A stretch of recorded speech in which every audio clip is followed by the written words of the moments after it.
Ja, hallo zusammen, ich bin der Tobias. Und ich bin die Anna. Ja, es freut uns, dass ihr den Weg zu uns gefunden habt. Ja, und heute haben wir auch mal was gefunden, nämlich endlich ein bisschen Zeit, um noch mal ein bisschen was zu erzählen über unsere Wanderreise nach Montenegro. Ja, die ist auch schon etwas her mittlerweile. Und ich muss gestehen, als er vorschlug Montenegro, musste ich erst mal auf der Karte schauen, wo das überhaupt liegt. Jetzt weiß es. Ja, jetzt weiß ich Genau. genau, wo es liegt. Genau, also letztes Jahr im September waren wir in Montenegro gewesen. Die Videos kamen ja jetzt im Winter auch schon raus. Und wir dachten, wir erzählen euch einfach noch so ein bisschen was rund um die Wanderreise nach Montenegro, was auch für euch so ein bisschen relevant sein könnte. Beziehungsweise genauer, wir waren ja ausschließlich im Durmitor Nationalpark wandern. Genau, da sind wir sieben Touren sind wir gelaufen, waren sehr unterschiedlich, sowohl von der Wegführung her als auch von der Schwierigkeit her. Genau. Gab welche im Tal und welche auf den Berg hinauf. Ja, und dann erzählen wir euch jetzt ein bisschen was zum Thema Anreise, Material, ja, Wegführung von den gelaufenen Schwierigkeit. Wegen und so weiter. Genau, also haben wir wieder ein paar Punkte, die klappern wir jetzt ab. Ja, dann würde ich sagen, steigen wir doch mal ein.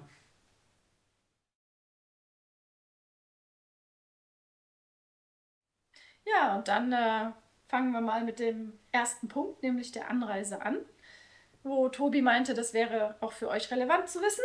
Genau, wie kommt man nach Montenegro? Ganz Mit einfach. dem Flieger. Genau, mit dem Flugzeug sind wir hingekommen. Vielleicht kleine Ergänzung dazu noch, warum gerade Montenegro? Es war, was die Buchung angeht, bei uns doch etwas kurzfristig gewesen. Wir wollten ja ursprünglich mal im Frühjahr letzten Jahres nach Schottland. Das mussten wir leider stornieren und mussten die Flüge dann entsprechend umbuchen. Und die günstigste Variante war dann Montenegro gewesen. Und dann haben wir gesagt, geht's halt ab nach Montenegro zum Wandern. Genau, also wie gesagt, mit dem Flieger nach Podgorica. Wir sind geflogen ab Frankfurt, ging zu der Zeit nur mit Umstieg in Wien.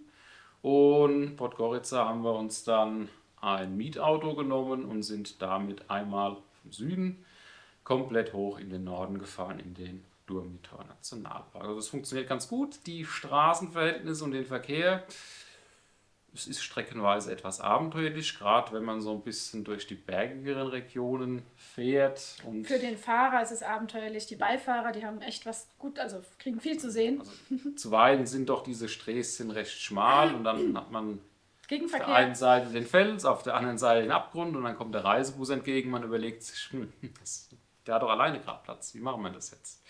Irgendwie geht's immer. Irgendwie klappt es immer, genau. Also, das kann man auf jeden Fall so machen. Lustigerweise zu einem ähnlichen Zeitraum waren auch die Wandersocken, ganz liebe Grüße, in Montenegro unterwegs und die haben dann Die waren auch im Durmitor Nationalpark. einen Tag, Ja. genau, meine ich, waren sie da und die haben sich, glaube ich, fahren lassen, weil dann haben sie geschrieben, war ein bisschen abenteuerlich der Verkehr. Also wie gesagt, man muss es mögen. Was man aber auch machen kann, was wir dann gesehen haben, als wir im Durmitor Nationalpark waren. Also ganz viele Leute kommen mit ihrem Camper angefahren, auch aus Deutschland. Und das Tolle im Durmitor Nationalpark ist, man kann da tatsächlich wohl überall mit seinem Camper stehen bleiben, weil so sah das für uns aus. Genau, also ob es erlaubt ist oder nicht, haben wir jetzt nicht final recherchiert. Teilweise klappern sie ja die Fahrzeuge ab mit den Gebühren, wenn du da in den Park hineinfährst und ja, da Genau, was also machen willst. dieser Parkantritt. Vielleicht werden die Wohnmobile da auch dann dementsprechend ein bisschen abkassiert, das wissen wir nicht, aber die standen da alle richtig idyllisch in der Wildnis Zum sozusagen. Beispiel an dem einen See, wo wir gewandert sind, standen rundherum die Wohnmobile. Ja. Ihr seht die im Wald stehen. Gut, es gibt natürlich auch Stellplätze dafür. Also scheint ein Camperparadies zu sein. Genau, also wer die Möglichkeit hat und mal Lust hat, den Balkan runterzufahren, wäre das auch so eine Option. Genau. Grüße an Martin. Genau, der. Da kann man nämlich bestimmt auch mit Hund ganz toll wandern. Genau, der Martin, der mit Max hier immer mit dem Camper unterwegs ist, mit Günther. Ja. Genau. Wäre mal auch eine Option für euch vielleicht.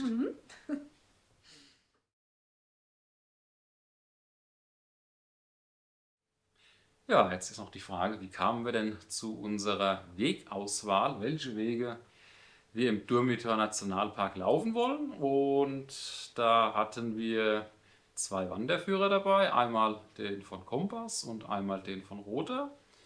Da findet ihr für den Durmitor Nationalpark einige Strecken. Also es war allgemein für Montenegro gewesen, aber Durmitor bietet da schon einiges zum Wandern. Und Dazu muss man auch noch sagen, für unsere sonstigen Verhältnisse war das jetzt etwas außergewöhnlich, weil wir haben die Touren ja dort größtenteils erst ausgesucht. Wir sind den Wanderführer durchgegangen und haben geschaut, was wäre denn interessant. Wir haben gesagt, wir haben hier unsere Wandertage und dann gucken wir einfach nach Lust, Laune und Wetter. Ganz wichtig, genau, was wir denn laufen möchten. Genau, und da haben wir im Prinzip die ganze Bandbreite auch wieder abgedeckt von wir laufen auf Gipfel, da waren ja hier der Savin Cook bzw. der Butas gewesen. Wir laufen in der Ebene, das war das, wie hieß er, Teufelsauge? Ja, der Genau, See, der See schwarze See. mit dem Gräberfeld nebendran. Wir waren an der Tara-Schlucht, größter Canyon Europas gewesen. Dann haben wir die Eishöhle gesehen, das war jetzt kein Berg, aber es war die Eishöhle, genau, war eine Bergtour gewesen, etwas sportlichere. An dem einen Tag bin ich ja alleine losgezogen durch dieses Vallo. Da hat es auch geregnet. Genau, da hat es auch geregnet. Anna hat im Auto ich war mit Buch im Auto gewartet. Genau, also von blau bis schwarz hat man alles dabei. Also ihr kennt es ja von diesen Wanderführern, habt ihr ja blau, rot und schwarze Touren. Jetzt muss man hier aber auch dazu sagen, die blauen Touren, ja, ob die jetzt tatsächlich blau sind, würde ich mal dahingestellt lassen. Weil die erste Tour, die wir gemacht haben, die zweite auf den Butas war, glaube ich, blau. Das weiß ich nicht mehr genau. Ich kann mich nur noch an die Seerunde erinnern, die war blau. Genau. Größtenteils kann man da auch zustimmen, aber nicht komplett. Man musste hier und da doch schon über Fels, ein bisschen kraxeln und so. Also da war, ja, es war spannend. Es scheint generell so, dass die Montenegriner, es ist ja ein bergiges Land und ein noch recht wildes Land, die sind wohl auch wildere Wegbeschaffenheiten gewohnt und deswegen schien es uns so, dass die Einstufung der Wege für unsere Verhältnisse eigentlich fast ein Stück zu tief war. Also blau kann man teilweise schon fast, wie gesagt, als rot ansehen. Schwarz ist definitiv schwarz. Ja, aber wer ein bisschen trittsicher ist und auch mit Apps und Karte schon gelaufen ist, der kommt da eigentlich ganz gut zurecht. Genau, also wir sind vor Ort dann einfach mit den Wanderführern und den damit einhergehenden GPX-Dateien losgezogen, habe ich vorher dann runtergeladen und entsprechend genau bei Komoot als Offline-Tour gespeichert und genau, hat eigentlich insgesamt auch sehr gut funktioniert. Hier und da sieht man auch mal ein paar Wegmarkierungen, gut, da das jetzt ja von diesen Wanderführern, die da geschrieben haben, selbst zusammengestellte Touren waren, hatten wir jetzt eigentlich keine Markierung, der wir gefolgt sind, außer bei der Seenrunde. Da gab es diese Flatterbänder, da gab es wohl irgendein Event oder so, vermute ich mal, dass man die da wahrscheinlich verteilt hat. Genau. Also aber ansonsten, wie gesagt, mit der GPX-Datei und einer entsprechenden App hat es auch sehr gut funktioniert. Was ich auch toll fand, selbst im Hinterland, im gebirgigen Hinterland, wo man eigentlich denkt, boah, hier sind wir ziemlich allein unterwegs, selbst da trifft man teilweise noch auf Familien mit recht kleinen Kindern. Also, genau, also es war doch überall schon was los, also man hat immer Wanderer getroffen. Und man merkt, die sind es gewohnt zu wandern. Genau, ausgenommen bei der Tour, wo ich alleine war durch dieses Tal. Da hat es auch geregnet. Kein Mensch. Genau, unterwegs. Also wie gesagt, mit den 2 Wanderführern, denke ich mal, macht ihr nichts falsch. Und ja, wie gesagt, gibt dann mannigfaltige Touren, die ihr da auswählen könnt.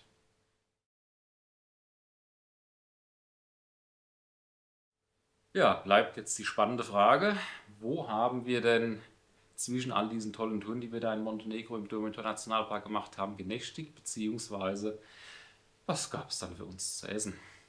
Tja, genächtigt haben wir leider nur an einer Stelle. Also wir sind von einem zentralen Punkt immer losgefahren zu unseren Touren. Also Anne wechselt ich sage leider, ja genau, weil wir nämlich jetzt keinen Überblick geben können, wie es so mit den Unterkünften im Land ist. Genau, aber man kann sagen, die Unterkunft, die war gut, vor allem war sie auch sehr günstig. Sehr günstig, genau, den Eindruck. Und wir sind da auch einfach, wie wir das halt meistens machen, auch wieder über Booking gegangen. Und wenn ihr da schaut, Durmitor Nationalpark bzw. der Ort, an dem wir dann waren, findet ihr sehr, sehr viele gute und günstige Unterkünfte. Das ist halt auch so ein bisschen, muss man dazu sagen, tatsächlich so ein Touri-Eck in Montenegro. Da habt ihr nämlich ein kleines Skigebiet dabei. Ihr habt mit der Tara-Schlucht und hier mit Wildwasser, Rafting und was da alles gibt, Wandergebiet und so weiter. Also da ist dann doch schon eher so ein bisschen, es ist ein bisschen touristischer. Genau, dementsprechend ist es aber auch, mal unabhängig jetzt oder abgesehen von den Unterkünften, was jetzt so die Verpflegung angeht, also sprich Supermarkt oder Restaurant, ist es tatsächlich, haben wir den Eindruck, etwas teurer. Etwas gehobener, weil als wir ankamen in der Hauptstadt mit dem Flieger und uns Genau, also Podgorica. genau von da aus dann losgefahren sind, da waren wir vorher noch einen Kaffee trinken und fürs Frühstück uns was besorgen. Genau, und ich meine, der Cappuccino, Ein der war Euro. 50, 1,50 1,50 Euro, Euro. genau. Ja, und an der Tara-Schlucht. An der Da war's Tara-Schlucht, auch wo noch wir auch mal. nochmal waren, genau, haben wir nochmal einen Der war Abschnitt sogar nur ein gemacht. Euro gewesen. Genau. Da haben wir Aber noch gedacht, was? Er ist genau, da trinkbar, wo wir sehr dann lecker. Dürmiter Nationalpark waren, war das alles dann eher so wie bei uns oder vielleicht auch ein Tick teurer gewesen. Ja, touristisch. Genau, wenn man allerdings ein bisschen guckt nach Restaurants, also man findet auch irgendwo noch den beladenen Grillteller für 10 Euro, auch das findet man noch. Allerdings nichts für Vegetarier, weiß man ja in der Gegend. Genau, Da ist Balkan ist doch sehr fleischlastig. sehr fleischlastig. So schaut's aus. Verständigung, ja, man kommt mit Englisch insgesamt durch. Man muss aber dazu sagen, nicht jeder kann da Englisch, haben wir festgestellt. Also gerade mit der Vermieterin, wo wir waren, Ja, oder in den Ähm, Cafés ist es manchmal auch ein bisschen also mit schwierig. Händen, mit Füßen, also man kriegt es hin, kein Problem. Wie gesagt, weite Teile kommt man auch mit Englisch gut vorwärts. Man sollte es nur im Hinterkopf behalten, dass es dort vielleicht nicht jeder kann. Ja. Genau. Ansonsten aber, wie gesagt, eine Sache haben wir auch noch zum Thema Infrastruktur, das Thema Bergrettung und Oh ja. medizinische Versorgung. Trotz Skigebiet. Genau, also ich meine, ich hätte irgendwo mal ein Schildchen gesehen mit Bergrettung, bin mir aber nicht sicher, ob da wirklich Bergrettung vorhanden ist, wenn da was ist. Also ich meine, gelesen hatten wir, Und dass es eher schwierig ist auch. genau, wenn ihr was habt,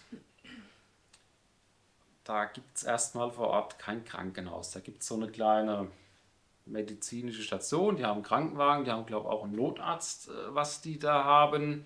Betonung auf Not. Aber es ist wirklich nur sehr notdürftig. Das nächste Krankenhaus ist, meine ich, eine Stunde weg. Ja,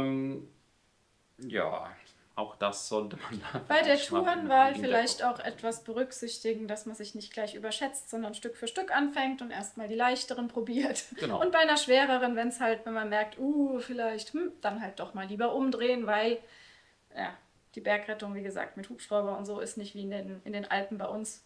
So nach dem Motto, ich rufe mal kurz durch. Es ist dann doch etwas abenteuerlicher an der Stelle. Ja. Ja. Genau.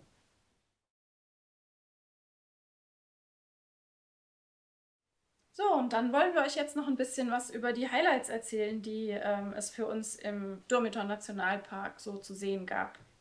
Mit was würdest du denn anfangen?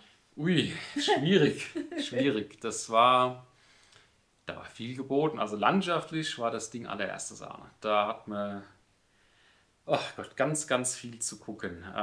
Es war vor allem keine Tour dabei, wo wir gesagt haben, Ja.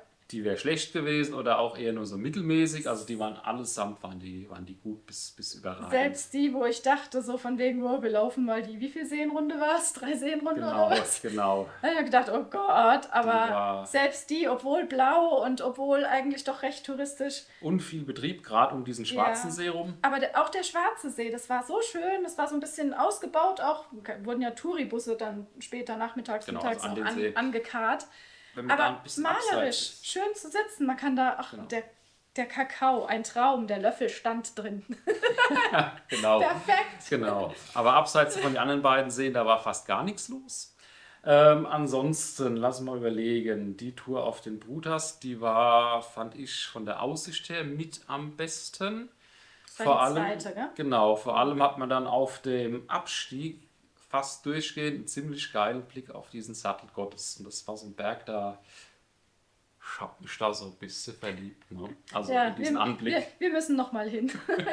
Genau, also man kann auf diesen Berg auch hoch. Die Tour haben wir leider nicht gemacht. Also deswegen müsste ich auf jeden Fall nochmal hin. Ich will nämlich mal hoch. Ja, und Ähm, daran war ja ich schuld, dass du da nicht hochkamst. Nee, Aber, das war der andere. ach, das war der, Genau, der der, Bobotov der Cook, höchste den wir dann. Daran nicht war ich gemacht schuld. haben. Genau, da wollte sie lieber zur Eishöhle, Ja, wo wir beim nächsten das war nämlich richtigen dann mein Highlight sind. Highlight und deins dann am Ende auch. Genau, Weil er war ja am der- Anfang erstmal unsicher gewesen. Genau. Wir haben nämlich den Reiseführer, also den Wanderführer aufgeklappt und hat gemeint, er würde gerne auf den Ich würde Bobotov gerne auf Cook. den höchsten Berg Und ich habe gemeint, Montenegros. boah, die Eishöhle. Und dann guckt er sich den Text an und meint so, boah, das sieht aber schwierig aus. Bist dir sicher? Ja, aber leichter wie der Bobotov Cook tatsächlich. Ja, stand aber was von Kletterstellen und so mit drin. Genau, die hatten wir. Und dann kommst Ja. du da hoch und hast dann diese Eishöhle und musst da wieder irgendwie runter, was halt auch nicht so leicht war, zumal die Seile, die sie hatten, entweder sie waren schon kaputt, also oder hingen da so lose rum und dann war das so sandig und rutschig und ja, deswegen sind wir da auch nicht ganz abgestiegen. Aber war auf jeden Fall eine richtig, richtig geile Tour. Auch Vor allem auch der Weg hin, Zus und zurück waren einfach super schön. Also schmale Pfade, Kletterei zwischendrin und durch Buschwerk durch. Und man hat immer wieder Hundebegleiter. Ja, übrigens auch noch so eine Besonderheit da, aber man hat öfter mal einen wilden Hund, der ein Stück weit Kleinere, begleitet. Kleine, größere. große, die machen nichts, aber sie laufen halt mit, genau. Genau. Highlight. Das Bier unterwegs, was leider dann doch nicht da war an der Schäferhütte, wäre ein Highlight gewesen. Stimmt, wurde Bier versprochen mit einer Markierung, die Schäferhütte gab es, stand auch Bier dran, der Schäfer war leider nicht da. Der ist Ja. uns wahrscheinlich morgens schon entgegengekommen gewesen, aber das wussten Genau. wir zu dem Zeitpunkt noch nicht. Ansonsten, was haben wir noch? In der Ebene unten, was man auch nicht unterschätzen sollte, war die eine Runde, wo wir zu diesen Bergaugen war es, glaube ich. Nicht? Die Bergaugen, ja genau, Bergaugen waren es. Genau, und den Mittelalter-Grabsteinen. Mittelalter-Grabsteine, Auch schön. das war auch super gewesen. Was ich noch toll fand, war die Tara-Schlucht. Also wir Die sind ja da Tara-Schlucht. am Rande hochgelaufen, war eine relativ kleine Tour jetzt im Verhältnis. 1,5 Kilometer Aber die Aussicht von da oben wirklich, also Wahnsinn. in die Ja. Schlucht rein. Wobei die Schlucht natürlich sehr viel länger ist. Es war jetzt so ein kleines Stück, was wir da gesehen haben. Man kann an anderer Stelle auch noch mal hinfahren. Da gibt es noch eine bekanntere Brücke. Kann man Kaffee trinken, haben wir auch War auch gemacht. schön, da war der günstige Kaffee, genau. Genau. Und man kann Flyfox war da auch, gell? Konnte man da machen. Ja, man konnte da über die Schlucht drüber. Wie gesagt, unten habt ihr dann das Rafting und Kram. Aber die Wanderung, die wir gezeigt haben, auch mit dem kurz Aussichtspunkt, und gut auf jeden gerade Fall. da, wo man sitzen kann und gucken kann von oben runter, also sieht echt toll aus. Also ihr seht, es ist wirklich überall was geboten. Also, ja, wir kommen aus dem Schwärmeer fast gar nicht raus. Aber ja, Ja, hat sich gelohnt als Auf jeden Wanderreise auf jeden Fall. Ich war ja, wie Da- gesagt, erst etwas skeptisch. aber genau.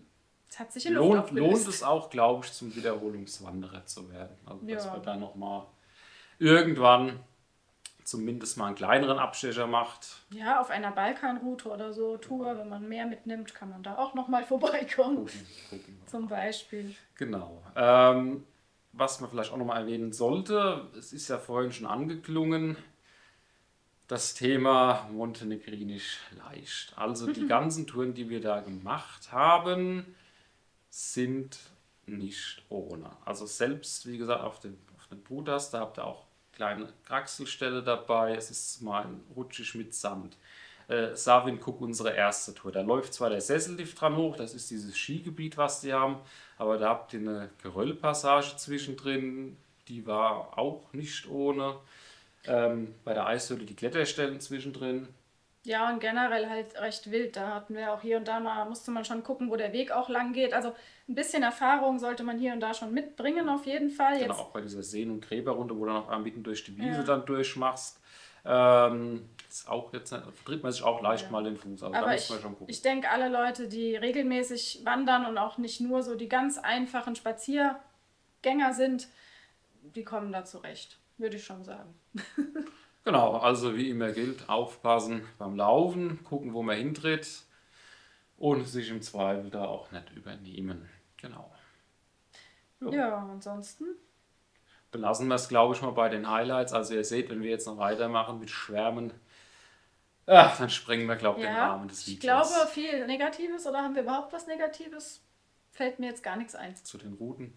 Nö. Das Wetter war manchmal so ein bisschen kippelig, Ja, aber zwischendurch ein selbst bisschen das Regen gehabt, aber das haben wir ja dann entsprechend berücksichtigt und sind dann halt nicht in die Berge rein, sondern sind unten in der Ebene oder durch so ein Tal halt. Dann Ja, wir durchgelaufen. waren ja im Hochsommer da, also da auch ein klein bisschen was Wärmeres mitnehmen, hat mich leicht überrascht. Ich dachte eigentlich, naja gut, das ist Richtung Süden jetzt schon und wir haben Hochsommer, also so ganz dickes Zeug muss ich nicht mit rumschleppen. Aber ich habe meine Fließjacke hier und da doch gebraucht. Das Es konnte hat halt ich eine leider. gewisse Höhe dann trotzdem, ja. Genau.